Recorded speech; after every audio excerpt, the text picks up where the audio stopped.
So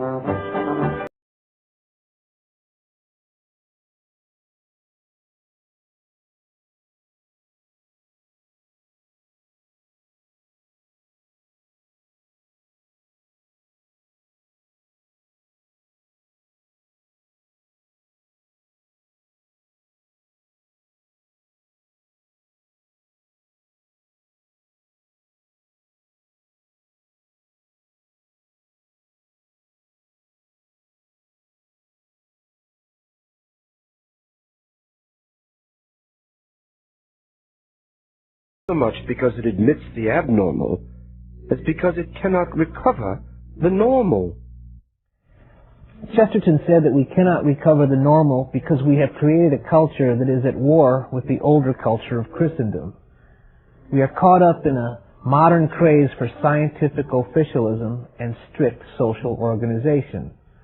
And the problem with official scientists is that they become steadily less scientific and more official.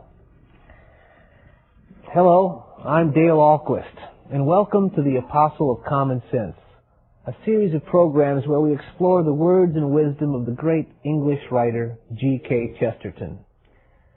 The book Eugenics and Other Evils was published in 1922, but Chesterton had written most of it 10 years earlier. He was hoping there would be no need to publish such a book and that he could just throw his notes into the fire. Instead, he found out that the issue had not gone away, nor had any of his arguments gone out of date. Unfortunately, this book has still not gone out of date. Chesterton's arguments remain as valid as ever. We are still faced with what he calls the same stuffy science, the same bullying bureaucracy, and the same terrorism by 10th-rate professors. Think about those words: bullying, terrorism, 10th-rate professors. Our friend G.K. Chesterton could be a very funny man, but he was also not afraid to show his anger. The book is perhaps a prime example of his anger. The book is not dated, in spite of the fact that the term eugenics is dated. So before we examine Chesterton's book, some background information is in order. The term eugenics was coined in the 19th century by an Englishman named Francis Galton. He advocated the betterment of mankind. Sounds good. He wanted to improve the physical and mental makeup of human beings. Sounds good. How did he intend to accomplish this? By increasing the proportion of those people with superior genetic endowment. Sounds suspicious. How did he envision increasing the proportion of people with superior genetic endowment? By selective breeding. Sounds a little terrifying. Also sounds a little familiar. Where did he get his ideas? This will sound very familiar. He got his ideas from his cousin, Charles Darwin. Galton not only gave credit to Darwin for his own ideas about eugenics, but Darwin repaid the favor by referring to Galton's ideas about human breeding in his book, The Descent of Man. Darwin called Galton's work admirable and agreed with him that the inferior members of society should not marry because they might supplant the better members of society. There were many advocates of eugenics here in America, but probably the most prominent was the woman who became the founder of Planned Parenthood, Margaret Sanger. Margaret Sanger is hailed by some today as a pioneer defender of women's rights. Perhaps more than any other person in the 20th century, she's responsible for the widespread distribution of contraceptives and the mundane acceptance of birth control. What is less known about her is that her motives for advocating birth control had less to do with sexual freedom than with eugenics. Anyone who doubts this simply has to read the journal which she founded and edited for many years, the Birth Control Review. In 1919, she proclaimed in the review, "More children for the fit, less for the unfit." By fit, she meant the privileged, the brainy, and the white, people like herself. She wanted to use birth control to create a race of thoroughbreds. By unfit, she meant not only the physically handicapped and the mentally retarded, but also, specifically, Hebrews, Slavs, Catholics, and Negroes.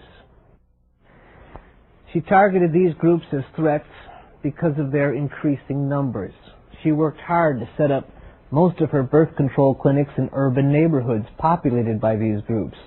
She openly suggested that parents should apply to have babies as immigrants have to apply for visas. Margaret Sanger was also a member of the American Eugenics Society, which successfully lobbied for sterilization laws that targeted society's undesirables and unwanted. These laws were passed in more than half the states in the U.S. and led to several cases of forced sterilization. Why don't we hear of this connection between Margaret Sanger, the founder of Planned Parenthood, and eugenics? In case you haven't already figured it out, there was another famous person who advocated eugenics, Adolf Hitler. He did more than just lobby for eugenics, he officially instituted it. He led an entire country in carrying out its principles, not only to breed what he believed to be a superior race, but to eliminate everyone whom he considered to be inferior. And where did Hitler find plenty of support for his eugenic ideas? From Margaret Sanger and her circle. Eugenic scientists from Nazi Germany wrote articles for Sanger's Birth Control Review, and members of Sanger's American Birth Control League visited Nazi Germany, sat in on sessions of the Supreme Eugenics Court, and returned with glowing reports of how the sterilization law was weeding out the worst strains in the Germanic stock in a scientific and truly humanitarian way. Needless to say, after World War II, when the terrible truth about Nazi Germany came out, when the world learned of the horrors of the Holocaust and the death camps, the term eugenics was utterly discredited. Margaret Sanger was quick to distance herself from eugenics and began to emphasize birth control as a merely feminist issue. And now we don't hear about eugenics at all anymore. But unfortunately, the philosophy behind eugenics is with us still. Generally speaking, all of the original arguments in favor of eugenics have become the exact same arguments in favor of birth control, abortion, and euthanasia. Chesterton understood this, but he understood it in 1910. As with so many other things, Chesterton saw exactly what we see, only he saw it long before it happened. The very title, Eugenics and Other Evils, obviously implies that eugenics is an evil, and one connected to other evils. But when Chesterton attacks something that is evil, his attack is always wrapped around a defense of what is good. Chesterton warned that we have lost sight of what is good. We've even lost sight of what is normal. We've lost our common sense. What is normal is this. A man and woman fall in love, get married, and have a family. For thousands of years, men and women have been able to figure this normal thing out for themselves. This basic human freedom was part of the common experience. The early proponents of eugenics defied this common sense by saying that men and women should not marry for love, but rather for good breeding. They said people should not risk having children who might be handicapped or ill or weak. In other words, says Chesterton, they should not risk having children who turn out to be John Keats or Robert Louis Stevenson. In a chilling prophecy of the abortion mentality, Chesterton says that the eugenicists have an attitude towards the unborn child that was, in every other age, unthinkable. They seek his life in order to take it away. They also have precisely the wrong idea of the purpose of medicine. We call in the doctor to save us from death. And since death is admittedly an evil, the doctor has the right to administer the strangest pill, which he may think is a cure for all such menaces of death. But he has not the right to administer death as the cure for all human ills. The normal person has always known that preventing the birth of a baby is a highly unnatural act, no matter how it is done. But it is made to sound harmless and even sensible when it is called eugenic, or when it is called birth control, or when it is called reproductive freedom. But anyone who cannot see the real evil behind such terms is what Chesterton calls a splendid dupe. Evil always takes advantage of ambiguity. Evil always wins through the strength of its splendid dupes.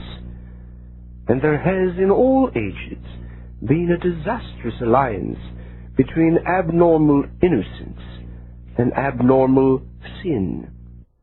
The only way to explain what happened in Nazi Germany is that evil won through the strength of its splendid dupes. Too many people thought they were doing a good thing because they believed a lie that sounded good because it was called patriotic and was supported by scientific officialism in the regime. It is also the only way to explain what has happened in this country for the last 3 decades. Millions of people have believed an incredibly evil lie, a lie that sounds good because it is called choice, a lie that sounds even better when it has scientific officialism behind it. 2 University of Chicago economists recently published a study that showed that the reduction in crime rates in the 1990s can be linked to the legalization of abortion in the 1970s. You see, the women who would have given birth to criminals instead had abortions, so we had fewer criminals on the street. There you go. A new kind of crime prevention, preventing criminals from being born. Never mind the grotesque implications of these conclusions, including the overt racism. The experts have shown a statistical link between lower crime rates and higher abortion rates. Statistics. In a 1905 column in the Illustrated London News, Chesterton gave us some guidance about statistics. It is an error to suppose that statistics are merely untrue. They are also wicked. As used today, they serve the purpose of making masses of men feel helpless and cowardly. But I have another quarrel with statistics. I believe that even if they are technically correct, they can be entirely misleading. When we hear what we are told are real scientific statistics, it is psychologically impossible not to think that they mean something. Generally, they mean nothing. Sometimes they even mean something that isn't true. Let's go back, way back to Darwin's cousin, Francis Galton, the man who gave us the term eugenics. Before Galton wrote about breeding geniuses, he was famous for something else. He was considered a pioneer in the study of statistics. He would be pleased by his legacy. Lying by numbers is as elementary as painting by numbers. When organizations such as Planned Parenthood and the United Nations Population Fund spread their gospel of contraception throughout the world, the main scare tactic they use is numbers. They use statistics about poverty. They use statistics to show that poor people will have lots of babies who will also be poor, which will increase poverty. So naturally, the only way to prevent more poverty is to prevent poor people from having children. Chesterton predicted exactly what would happen if the eugenics mentality was allowed to take hold. It would mean an attack on the poorest and most helpless in society. Obviously, abortion attacks the most defenseless of all people, the babies. But the international politics of birth control preys on the poor and the underprivileged throughout the world, forcing them to accept birth control in exchange for their basic needs. Chesterton was right in his prediction, and since he was right, it might do us well to look at where he placed the blame for this tragic set of events. This is where we get into the other evils.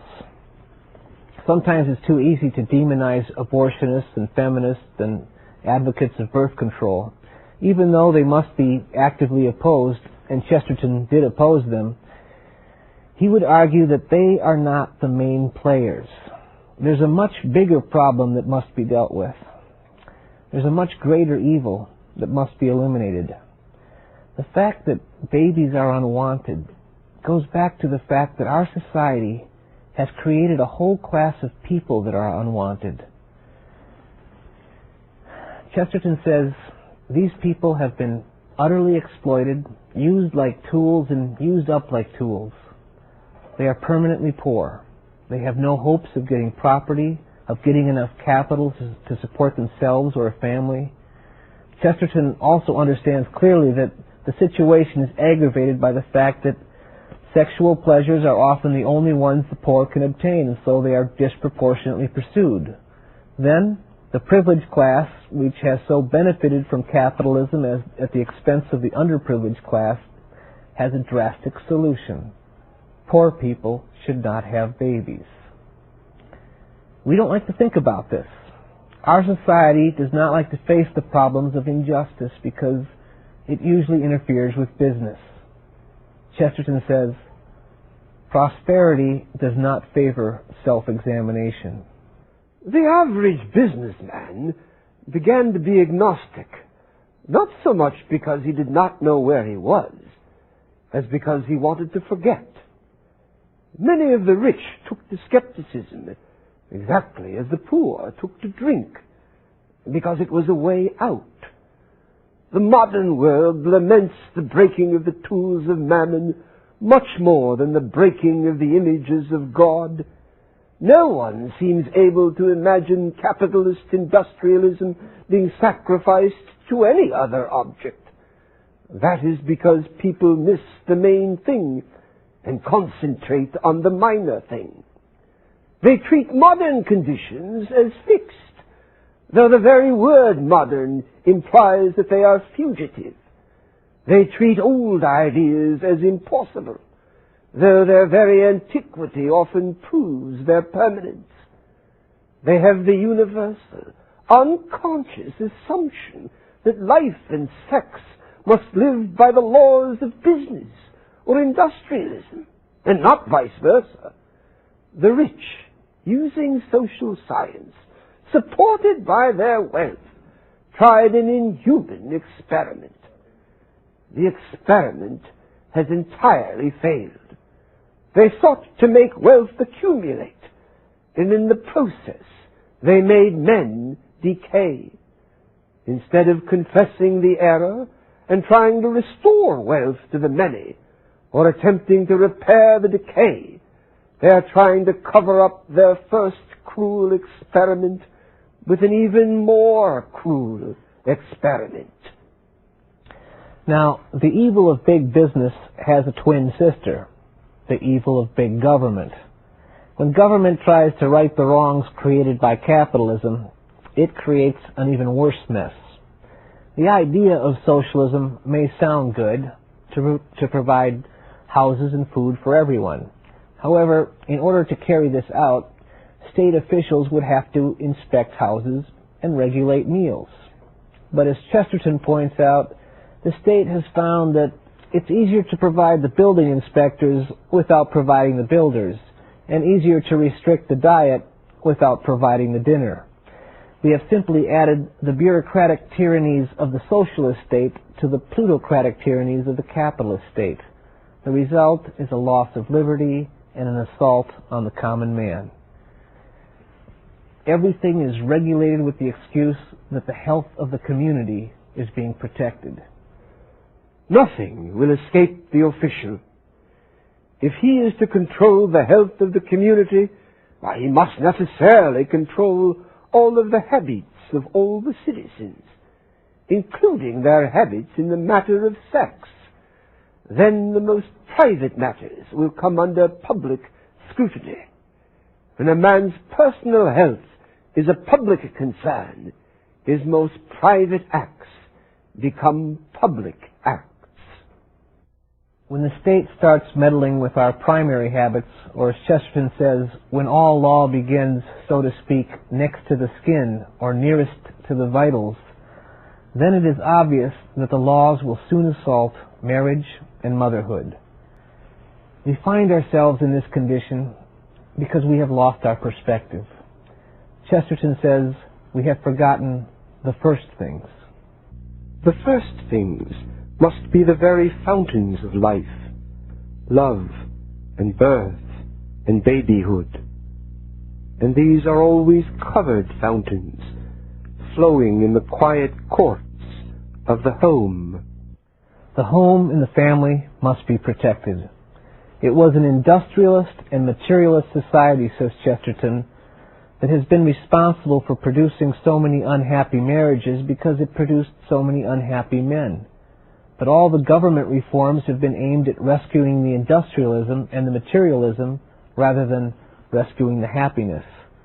We've sacrificed the ancient uses of things because they do not fit in with the modern abuses.